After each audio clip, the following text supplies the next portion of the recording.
एकता जिंदाबाद एखादी आयोजन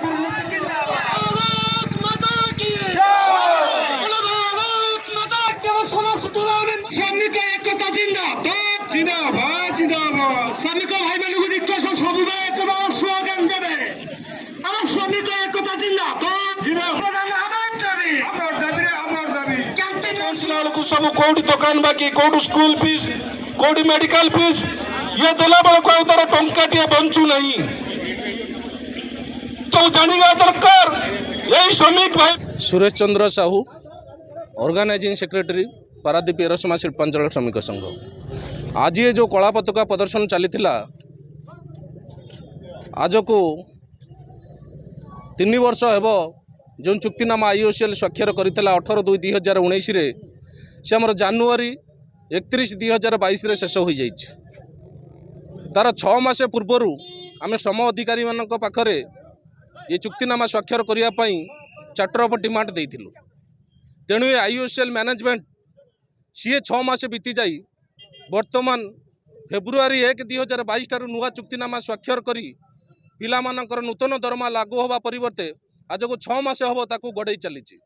आम बारंबार आईओसीएल को चिठी देवा परे बारंबार श्रम अधिकारी डेट करने पर आईओसीएल मैनेजमेंट ताकू शुणुना किंबा ताकू कर्णपात करूना बारंबार डेट उपर डेट गड़े चली। मिछ प्रतिश्रुति दे आम मेडिकल अच्छु आमर हायर अथॉरिटी आमती बारंबार मिछ कथा कहीकि डेट उपर डेट गड़े चली। तेणुक आगामी 29/7/2022 जो डेट अच्छी श्रम अधिकारी पाखरे ये आईओसीएल मैनेजमेंट जदि ये सेटलमेंट साइन न करे ताहले आगामी दिन में आईओसीएल फाटक अनिर्दिष्ट काल आम बंद करूँ।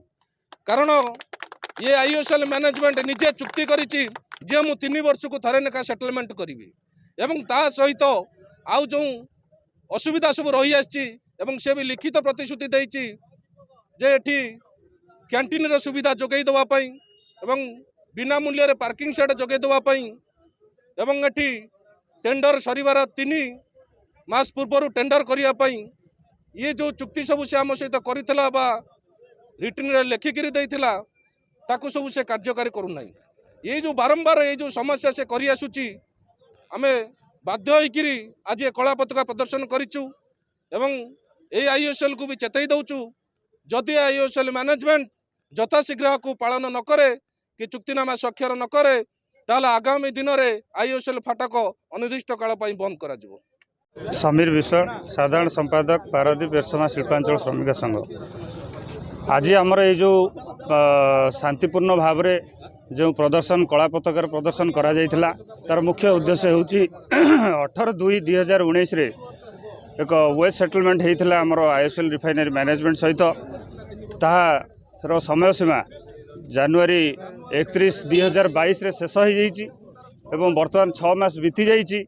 ये 6 मास भितर आम चार्टर ऑफ डिमांड श्रम अधिकारी पाखरे सबमिट करिचु एवं से बाबद 2 ରୁ 3टा मीटिंग सरी किंतु से समय सीमा गड़ी चली।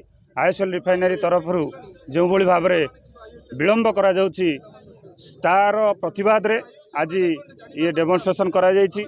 एणु आईओसीएल मैनेजमेंट को मु अनुरोध करी आगामी दिन में जो तारीख निर्धारित करा जाउछि श्रम अधिकारी पाखरे तांकर मैनेजमेंट तरफ तुरंत जाई आलोचना करी श्रमिक भाई भौणी मानकर जो वेज निर्धारित माने वर्धित करा जिबा कथा ताकू ठीक भाव में आवश्यक दरमा वर्धित करा जाई चुक्तिनामा को स्वाक्षर करने को मु निश्चित भाव में अनुरोध करुच्ची आईओसीएल मैनेजमेंट को।